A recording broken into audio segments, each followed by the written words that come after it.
What's going on out there? Yo, I'm back with another volume, another episode of Welcome to the Franchise. It'll be volume 28, episode 28 of Welcome to the Franchise here. Tapping more in with the NFL as it's a Super Bowl rematch here between the Eagles and Kansas City, part 2. Final game of the season.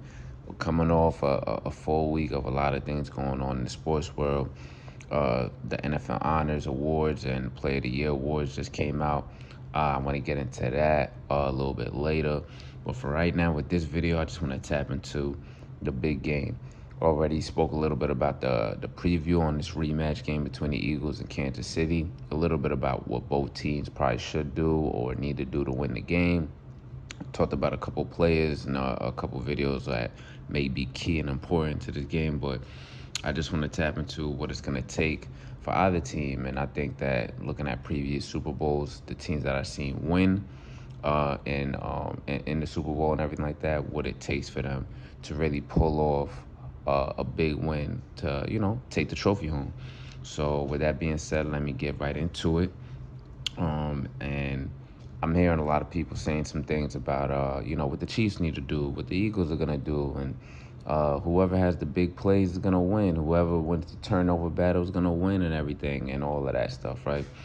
But I'll say this. Of course, turnovers are going to happen. There have been Super Bowls where there's been no turnovers. But I think one thing that remains consistent that I've seen throughout all the Super Bowls I've been able to watch in my life, and the teams that won, for the most part, it wasn't like that. I can't say it's like this every time, but for the most part, I'll say a majority of the time, what it takes to win a Super Bowl, it starts with who controls the trenches. To be honest with you, who controls the line of scrimmage is definitely important in this game. You've seen it with those Giants Super Bowls that they won against the Patriots. You've seen it in the Super Bowl that the Eagles won against the Patriots. You've seen it in the Super Bowl that Tampa Bay won when they beat Patrick Mahomes. They were just bullying them in the front seven, especially on that defensive line where Kansas City Chiefs offensive line was a little bit weak there.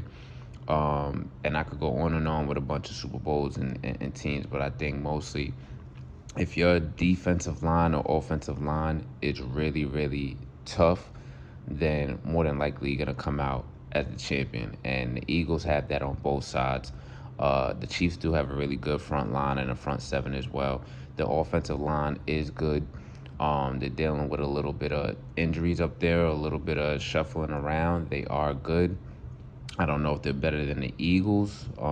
And their offensive line against that Eagles front four is kind of crazy. So, you got to give them a little bit of the edge there in that. But yeah, like I said, it's about who controls the trenches, who controls the line of scrimmage, who's willing to get dirty down there on the front line, and then also who's going to be able to stay on schedule with their drives more consistently. I get that whole first quarter, usually in the Super Bowl, it's nerves, it's excitement, there's a lot going on, the lights are flashing big, you're trying to, get in your vibe, get in your feel of the game and everything. So, probably this first couple drives for both teams, it'll be a 3-and-out or whatever, trying to fill out what the scheme is, what the defense is doing, what the offense is doing, and like I said, nerves and everything. But after that, whoever starts building up more momentum and more motion and keep things on schedule with their drives, more than likely they're the person that is going to, that's going to win the game. So those two key factors, whoever is more physical in the trenches, controls the line of scrimmage, could put pressure on the quarterback more consistently, could put pressure, even in the running game more consistently on defense, or how they play in that front seven, is more than likely going to be the winner of this game. And then whoever's offense is going to be able to stay on schedule more and sustain drives and really come over with points. And when I mean points, I mean touchdowns.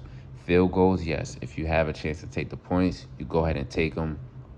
The Eagles, I was going to say, we don't have teams here that seem like they're just going to go for it every time on fourth down, but I'm wrong about that, because the Eagles, I could definitely see them being that team, especially if they're in fourth and shorts. Of course, they're going to do the tush push all the way. They're always going to do that. The Chiefs, I can see them probably going for it on fourth down if they have to, maybe once or twice in this game.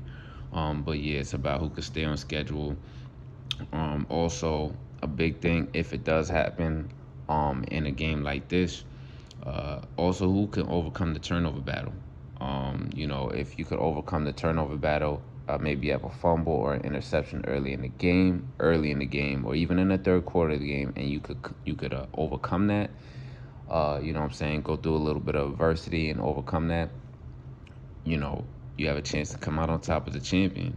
So if you can overcome plays like that still, because everybody says it's about the turnovers, and if you turn over the ball more, of course you're gonna lose. It's not always necessarily the case here, especially between these two teams who are the best teams in the league. Obviously, Patrick Mahomes has had games where he's had multiple turnovers or a turnover and still won. He had a game like that in the playoffs. He had a game like that in the last game to get to the Super Bowl. Um, Jalen Hurts and the Eagles, they don't really turn over the ball much, which is a great thing. But I don't put it past them. I don't doubt that even if they have a turnover in the game, they can still keep it competitive and have a chance to win. In the last Super Bowl they played against each other, Jalen Hurts had a big turnover. It was a fumble, and it went for a touchdown at that. But they were still in the game, and really, they still had a really great chance to win this game and come out on top. So both of these teams are capable of doing that.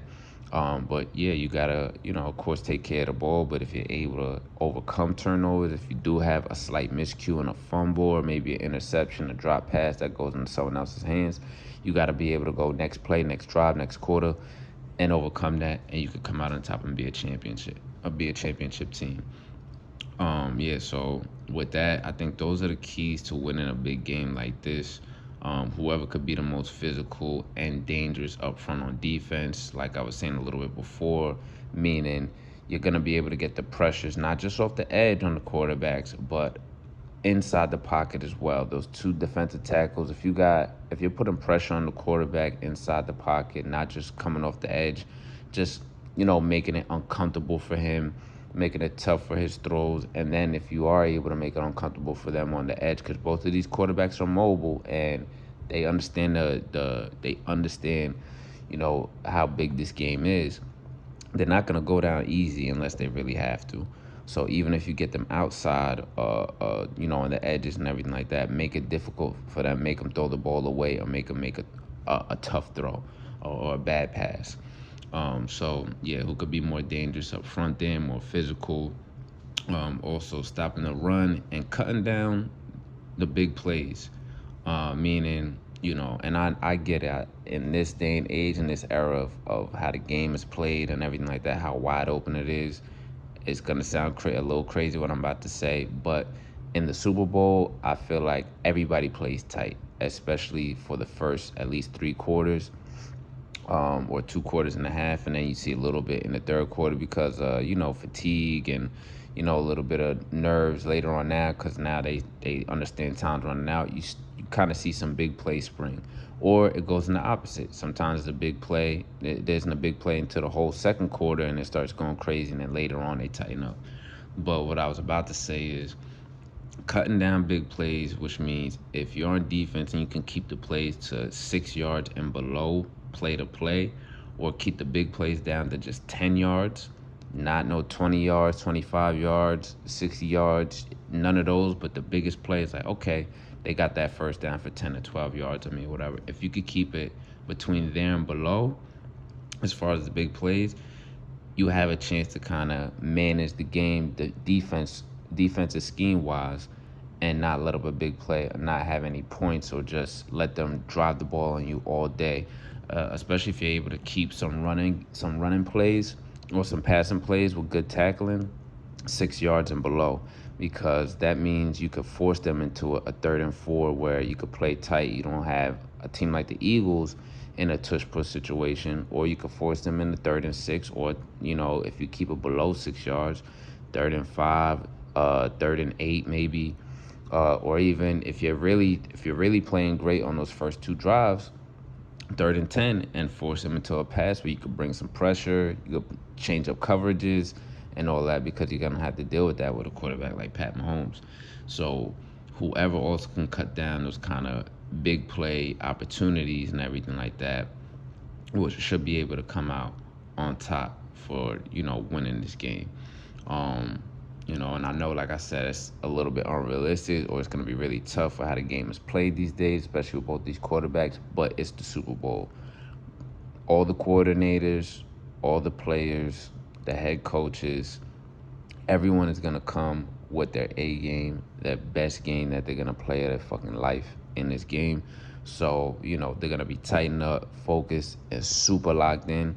So every opportunity is not going to be wide open or very easy, or just, you know what I mean, a walkthrough like it would be in certain regular season games and certain points of the season.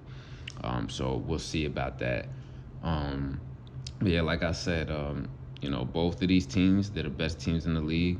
But, you know, right now I could say, as far as just breaking it down, when you really think about football and the key important factors of football and how your team needs to be constructed or how you play the game and where the advantages are, you got to give a bit of the edge and the advantage, I'm going to say again, to the Eagles here. This is an offense that they can stay on schedule. You've seen a lot of games for the most part where they can stay on schedule with the run game with Saquon and Jalen Hurts, and they're able to move the chains with first down throws. They're not always trying to get the big play. They shoot for it sometimes, but they can move the chains and get the first down throw to Devontae, get a first down throw to A.J. Brown. If they start really clamping down on those kind of routes for them, then you could do a screen game to Goddard, who could run 16 yards, break off a run for 16 yards if you want to, break tackles, lower his shoulder, run people over, or he can also catch a 5 to 8 yard route, make a catch there, and then run for the first down. So, you got to give them a little bit of the edge there. They have an offense that you see, and they can stay on schedule. That also, I think it was not a lot of games that I caught where the Eagles played where they were settling for field goals. They didn't really have to. You've seen a lot of, okay, they scored 7 points here. All right, they scored 7 points there, 14. Okay, they scored 7 points there, 21. Okay, they scored 7 points again, 28. I've seen a lot of that. But for the most part, you're going to see them scoring 3 touchdowns on 3 scoring drives in a row, staying on schedule, staying on schedule, staying on schedule. If you could do that against this Chiefs defense, which is a really good defense, really, really good defense still, but if you could do that against them, and you kind of seen them doing that the last time they played each other in the Super Bowl, barring that fumble that Jalen Hurts had, if you could do that with no turnovers, you got a big chance of really winning this game against the Chiefs. And that's what I've seen from the Eagles basically all year. Despite some of the drives where it might have bogged down in certain games when, the throwing game wasn't in rhythm, because I did point that out this season about Jalen. Like, what the fuck is going on with your passing game, man? Having games where you throw 19 times, completing 9 or 11 throws, and it's like only 116 yards. And then when you watch to see what's going on, it's like he's skipping balls on a slant route or whatever. But he still showed, especially in that game against Washington. I get it. Washington's defense, definitely not Kansas City defense. But he showed, I could still do this. I could get busy in that passing game and everything. But they stay on schedule in the running game, which is most important. I think that's really going to be the big key for this offense, to really put a good defense like Kansas City on their heels. So the other thing, too, is, I said this before, up front and on all levels of the defense for the Eagles, it's just too strong, man. They got great tackles at the linebacker spot. Even the reserve linebacker, Oren Burks, stepping up in the passing game and in the run game. Defensive line is crazy. Milton Williams is somebody, not a lot of people may know and everything. They probably are more familiar with the other guys. But Milton Williams, he does his work also. He gets busy in there. Of course, that defensive backfield, the secondary, Blankenship, C.J. Gardner-Johnson, Slay, Kenyon Mitchell, and then you got Cooper DeJean in the reserve. You got a bunch of guys in the reserve also. Brown, who else they might slide in there at defensive back. Barring any injury or any fatigue, anything, they have reserves in the defensive backfield that are going to make some plays. And then also another key level of this too is it's all 3 phases of the game. So both of these teams also have good special teams players, some good special teams. So you got to think about that as well. But yeah, you give a little bit more of the edge, to the Eagles. And I said this on paper because, of course, the game still has to be played. Because the Chiefs, man, the Chiefs, you can't never count these motherfuckers out, man. You really can't. The Chiefs have been great at overcoming turnovers. If they have one turnover, if they have two, they can overcome them. More times they win than not. If it's two or more, sometimes they lose, sometimes they don't. But if it's one, oh, that shit might as well be nothing. It don't matter to them. They'll be able to overcome that shit. So they're able to overcome turnovers, and they also are very used to. We've seen this from the beginning of this dynasty. They're very used to being able to play from behind. They can come from behind, play from behind confidently, and know we still got a chance to win this, and we're gonna win this shit. So that's where I say, yeah, on paper, and if you think at how the game is played and everything like that, the Eagles should have the edge. But you can't never count the Chiefs out, man. All of those factors right there, man. They know how to play from behind. They know how to overcome turnovers. And their offense, the schemes everywhere. They got all type of shit that I'm pretty sure they're going to come out with at least 4 to 8 plays that we haven't seen them use the whole season, because that's what they like to do in this type of game. And that's really smart and them, creative, and it's good strategy wise of them to do that. So they got so many factors going for them also. That's why you can't really count them out. Even if the opponent has a slight edge over them, they know how to overcome all of that shit. Turnovers, playing from behind, and they have different plays, little trick plays or different schemes that they wrote up new for this week, for this opponent, for this game. Only thing I'm a little worried about for them is, the defense can be a little bit leaky, but that's another thing too on that side, is that you got to watch out for that too, because it looked like that against the Bills, and then they started pulling out all these plays you wasn't seeing during the season at the end of the game when it mattered to make those key plays to win the game. So same thing on the defense too. Defense and offensive line, you got to be worried about a little bit. Can be a little leaky. I could see this offensive line getting a little overpowered against this Eagles pass rush and their D-line and everything. I could see that happening, especially with Jalen Carter. Jalen Carter's going to be going crazy. Melvin Williams is going to do his work. You still got Jordan Davis off the bench who's going to do his work, big body, and then got the edges. Nolan Smith, he going to try and go crazy. He always goes for a sack in every single fucking game he plays. He has a sack in every single playoff game this postseason, which I think is some historical or whatever record or some shit like that. And he get one in the Super Bowl? Come on, man. And I think that he has a chance to really get one, because if he's not just rushing, and let's say if, Fangio wants to do something a little bit different in this game. Also, let's say he might got a little trick in his bag, and he might want to put Nolan in a spy while they do some kind of blitz, freeze blitz or something like that, or delayed blitz with Burks or Bond who could rush, and have him as a spy. You could see him probably getting a sack or a big tackle or a play on Mahomes.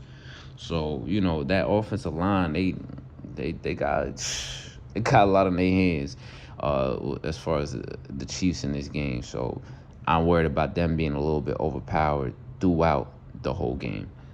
And a lot of the things that I named earlier, talking about it, for both teams, either team to win, they got to be able to do those things and really focus on those factors, those key factors to win the game throughout the whole game, from the start of the game throughout the whole game, and sustain that. But yeah, the Chiefs O-line, if they could hold up, shit, man, you can't count them out. If their defense, even if they get a little bit leaky, if they make them plays when they got to and throw some crazy little schemes in the key moments in the third quarter, fourth quarter, whatever, shit, you can't count them out to win this shit. And that is going to bring me to the next part here, where, the matchup here, the chess game here, is going to be Reed and Mahomes versus Vic Fangio in the defense. And then Sirianni, Hurts, and Kellen Moore versus SPAGS. and who has the edge in the scheme matchup here. You know what I'm saying? Who has the edge here? Um, I'm gonna say with the Reed and Mahomes versus Fangio.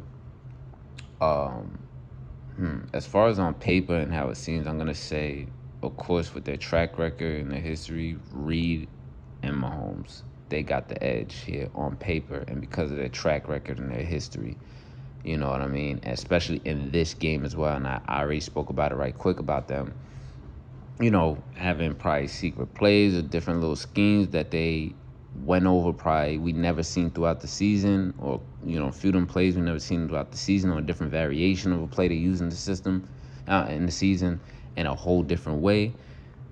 They love to do that shit in this game in the Super Bowl. You know what I'm saying? So that shit, we're gonna see about that. So I give them a little bit of the edge there. Fangio though, what he got on his side is that front four, like I've been talking about the whole time. He got that front four pass rush on his side there. You know what I'm saying? So that is where, you know, he stands a big chance. And then of course the rest, the defensive backfield and the linebackers, man, they could cover everyone. I think you could plug and play and match up really well, you know, against their receivers still. They got some great receivers also. And they got a strengthened units, you know, strengthened number type unit on offense at the receiver position and running backs. But I feel like Vic Fangio's defense, the players that he got, they could stop their running backs. And they could get physical and stop their receivers. So I think that Vic Fangio, I think what was going around, they were saying that he's 0-8 against Mahomes and Reed, or 0-8 against Mahomes and Reed and everything like that. Maybe you just need one in the biggest game right here, because, you know, I don't know if it, you know, I don't think he was with the Eagles that first Super Bowl. I can't remember a time where he, you know, maybe when he's with the Broncos, I guess, and he was in that division or whatever other team. I can't think of that personnel off the top of my head.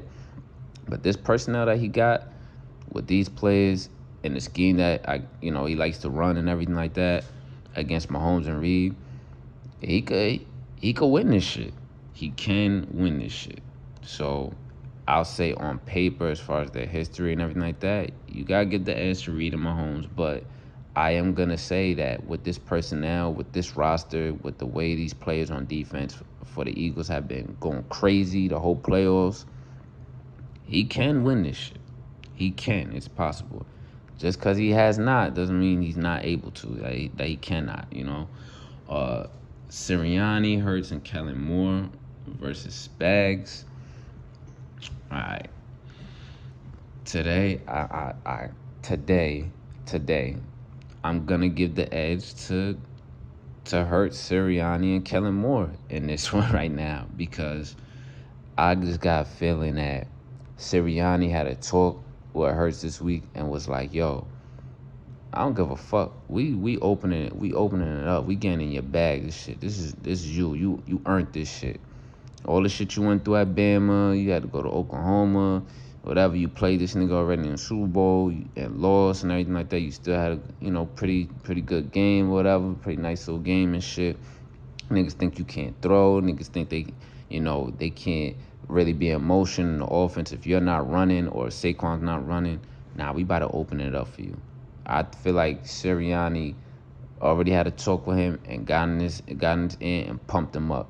Try to really pump him up this week and be like, "Nah, son, like, yo, you gotta get busy, you gotta get crazy. It's on you this weekend, this big game, because we believe in you. And we know you could do it all. We know you could run. We know you're going to make the right audibles and the right checks. If you got to run it to Saquon, we know you're going to make the right throws. And we still going to have the offense in motion to run the ball with Saquon, but we're going to have you throw it around a little bit too and be like, yo, fuck that. You might come out with 2 touchdowns passing and 2 touchdowns running or whatever the fuck." You know what I'm saying? Or at least 1 touchdown running, because, of course, they got to get one to Saquon. You know, but even if you just have 1 touchdown throwing, you're going to have maybe almost 200 yards. Because we're going to show the world that you could do this shit. We believe in you. I feel like Sirianni had that talk to pump him up. And then Kellen Moore is going to open it up also. And I think that, you know, they probably start off the game first, you know what I mean, they probably start off the game first, throwing the ball around a little bit and everything like that to get the Chiefs defense off their heels a little bit, because they're probably expecting them to lean on Saquon and Jalen Hurts to run first a little bit, probably throw a couple little slant routes to Devontae Smith, and that's it.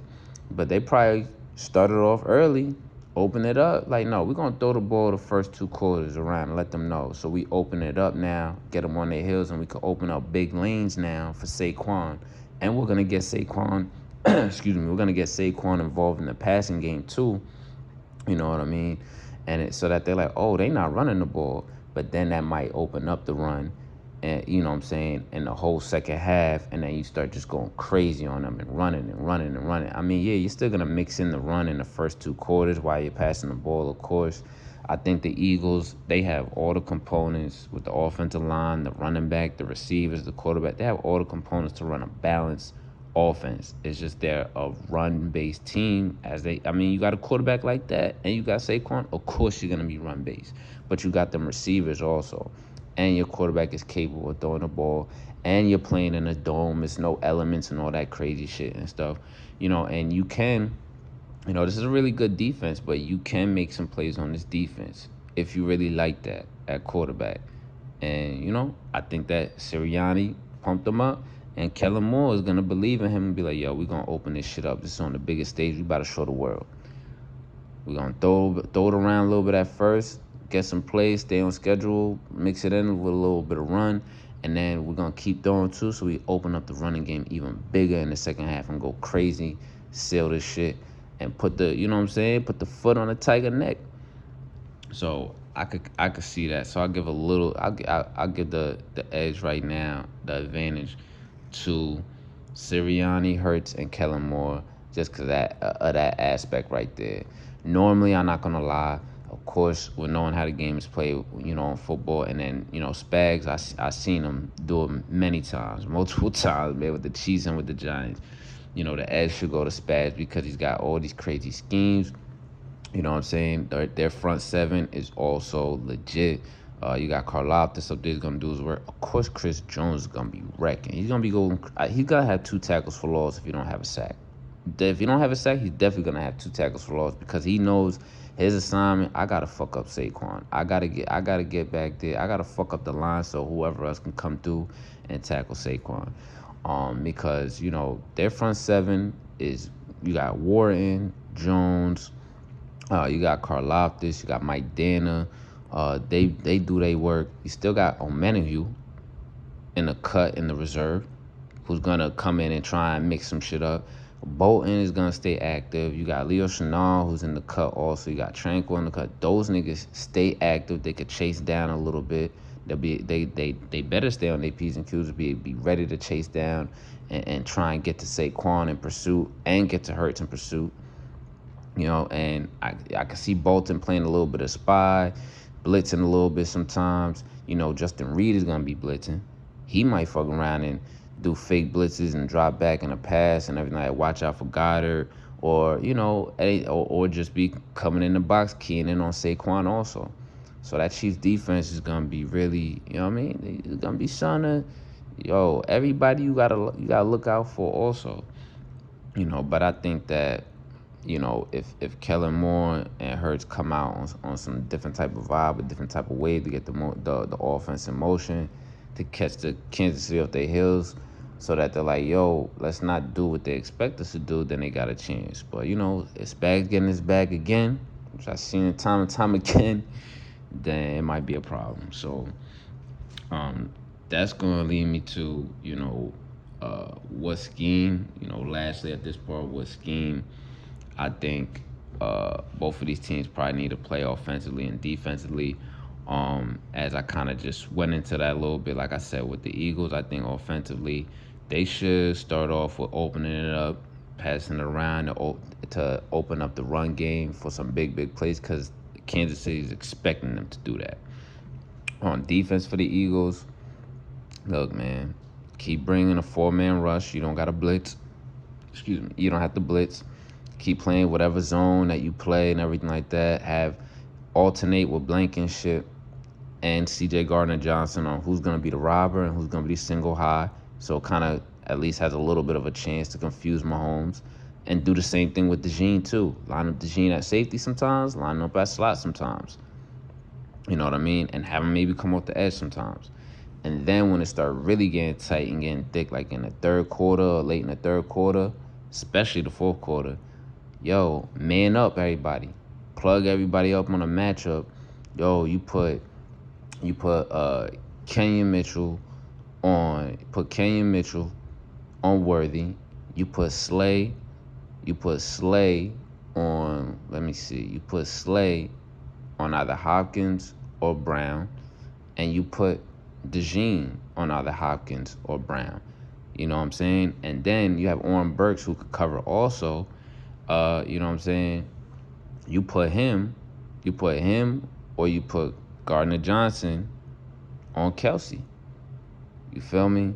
So you do that. You can still bring your front four, have Zach Bond in the robber, or if you want to bring him as an extra blitzer, you know what I'm saying? And let's say if you got Juju Smith-Schuster in the mix or whatever, account for him also. So you make sure you put a body on him too, because he'll spring out on having a nice little big play.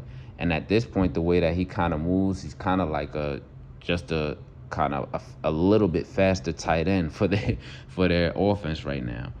But you know, I think for Philly, you should do that, and also mix in a little bit of SPAGS sometimes. If you still want to bring a 4-man rush, bring your 4-man rush. But every now and then, because you want to confuse Mahomes, have him run around a little bit, think he got someone when everyone's covered, yo, spy him with Nolan Smith and have Bond chase him on the pursuit.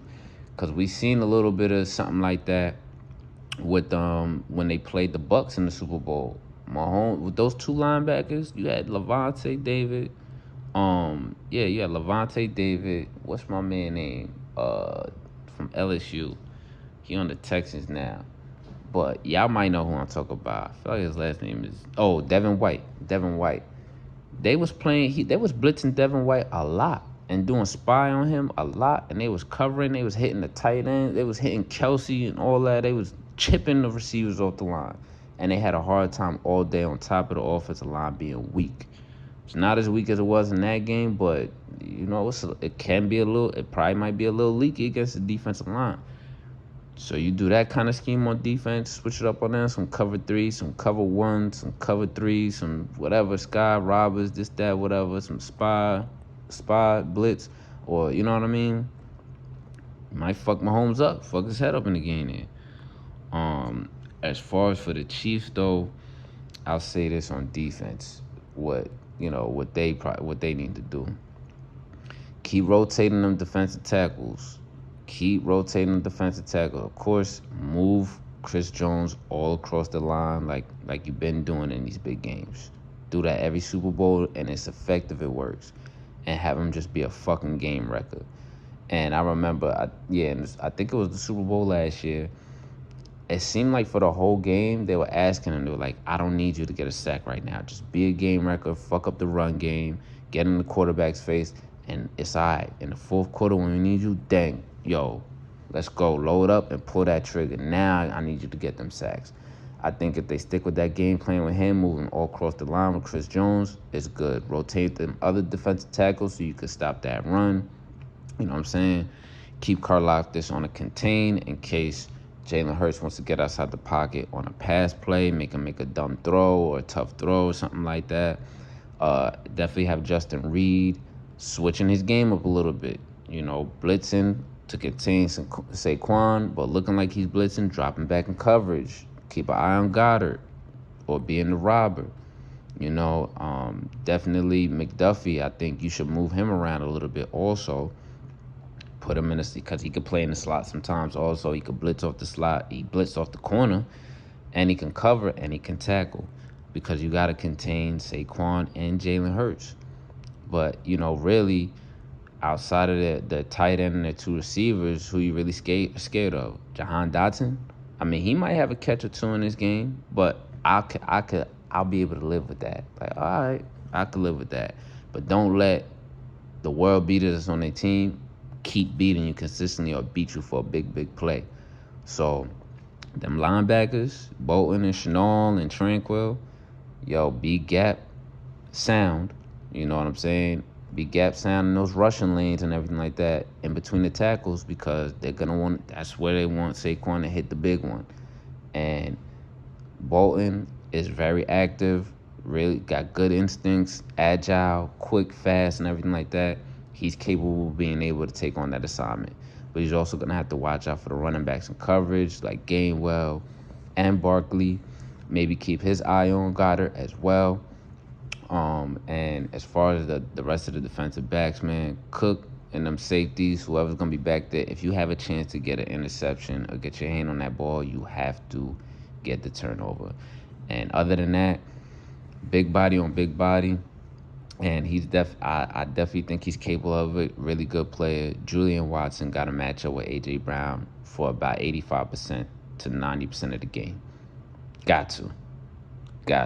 Wherever he's at, you got to be at. That's a great matchup. Big body on big body. Julian Watson is also quick and agile as well. He could tackle. I know he's coming back off an injury. Had a little bit of rust the last couple games, but still play good. So match him up with A.J. Brown every single time. I don't want to see no Nas Johnson getting beat by A.J. Brown or Devontae Smith. I don't see none of that shit.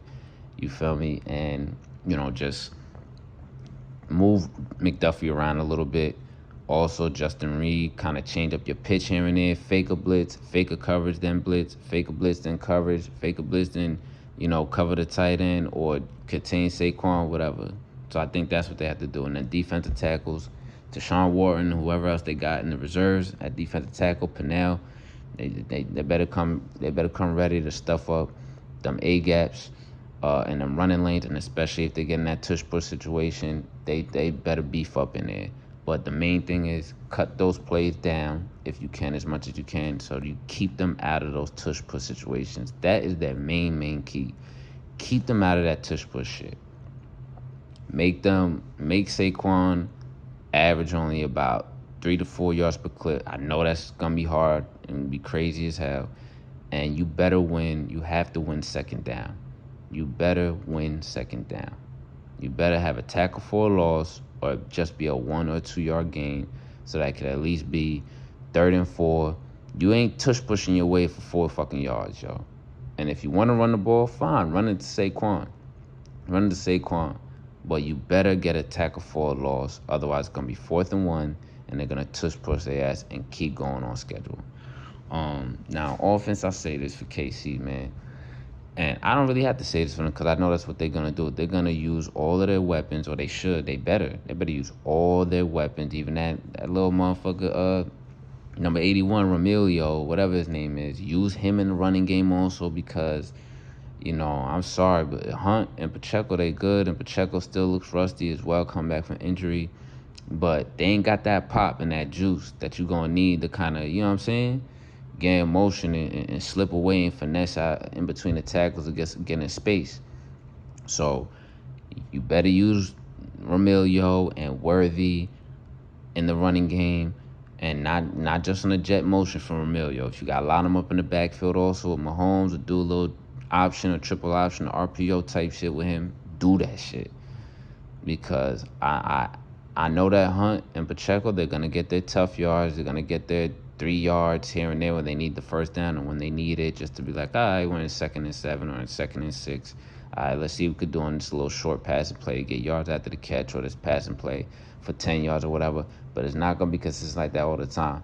But with Hunt and Pacheco, if them motherfuckers don't start breaking off at least 5 to 6 yard runs, which they haven't been, but they still been good and productive, they've been solid, you're going to have to get creative with Worthy and Romilio and whoever else to get some yardage like that, which I think they will do. I've seen them do that in these type of games. But just in case, that's what they should do as far as in the running game on offense. Other than that, use all the motherfucking receivers, man. Use everybody. I want to see everybody getting at least 2 or 3 catches, to really keep the Eagles defense on their heels and really be like, damn, we don't really know who to match up with because they're using everybody. I need Hopkins with 3 catches.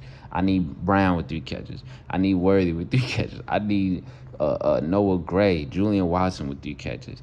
Kelsey gonna do his thing or whatever. I need everybody gotta have at least 3 catches going crazy, down to even P-Ron. Gotta have at least 3 catches. Shit, even Romeo could get 1 or 2 in that motherfucker too. So you could keep them motherfuckers off balance, because that defense is fucking serious. And it'll also and it gotta be quick hits. Quick hits also. That way it'll keep the defensive line off balance also, because they're really sound in their rush lanes and in their gaps. And setting the edges, and also coming off the edge, and also really sound and disciplined on the inside too in their rush lanes, which you're gonna have to be with a quarterback like Mahomes. Because I'm guaranteed their strategy is to press the pocket or stay in the rush lanes and push back on those offensive guards and the centers until they sack him or he falls. Inside the tackle with Jalen Carter, Milton Williams, Ojimo, and with Davis. I'm pretty sure that's what they want to do. Sack him inside the pocket, right? But what they need to do, they got to exhaust all their weapons, you know what I'm saying? Quick hits, so that it doesn't get the defensive line in the rhythm to pin their ears back and keep rushing you. And then the more and more they do that with just a 4-man rush, the more and more that defensive line gets gassed. But at the same time, you can't even call that a big advantage, because, like I said before, the Eagles got reserves on every fucking level, especially that D-line. You still got Huff and Hunt and all these other niggas on the sideline that could come in and get crazy too. But other than that, the big thing for KC, for them to really win this game on offense, the offensive scheme, I ain't gonna lie, with how good the defense is, and I just told about the reserves, Mahomes and Kelsey gonna have to play that hero ball, man. They're gonna have to play that hero ball for this shit. They're gonna have to play that hero ball again a little bit, some backyard, schoolyard hero ball again to win this shit again, to win this one. You know, honestly, this defense, for how good they are, how tough they're gonna be on all levels, Mahomes gonna have to pull that. He gonna have to pull out his bag again with Kelsey, also with all the receivers, but him and Kelsey, they just got it together with that hero bullshit and that backyard bullshit. If they don't pull that shit off, I don't know. But if they do that shit, I can see them winning this shit. Like I said, you can't count out KC. You never fucking can. But right now, that's going to be all for me to wrap this up with volume 28, episode 28 of Welcome to the Franchise, Super Bowl rematch. This is it, final game of the season. Gonna be sad, but it's gonna be fun as hell to watch this game. I can't wait for it. Definitely gonna tap in more with some more videos before the big game, you know. But for right now, y'all out there, be easy.